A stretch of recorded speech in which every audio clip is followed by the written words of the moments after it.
এসে গেলাম ফোর্থ পার্টে। এবার ভেজে রাখা চিকেনের পিসগুলো প্রথম লেয়ারে দিয়ে তার উপরে সেদ্ধ করা আলু দিয়ে দিলাম, হয়ে গেল 2 লেয়ার। সব রকমের মশলার গোলা গ্রেভি দেব, এরপর দেব বেশ খানিকটা টক দই।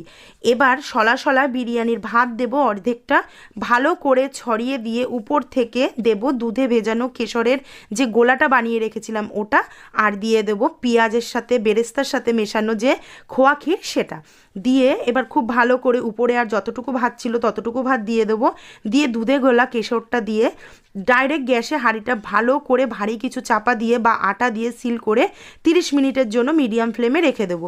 30 মিনিট পর ঢাকা খুলে 150 ml ঘি দিয়ে দেবো, আরও 10 মিনিট ঢাকা দিয়ে গরম গরম পরিবেশন করলাম। ভাই ও ছেলে খেয়ে তো ওরা অবাক, বলল মনেই হচ্ছে না বাড়িতে বানানো হয়েছে, পুরো মনে হচ্ছে দোকানের স্বাদ। আমি কিন্তু তোমাদের লিঙ্ক শেয়ার করে দেবো, ফুল ভিডিও দেওয়া আছে আমার ইউটিউব চ্যানেল। ভিডিওটি ভালো লাগলে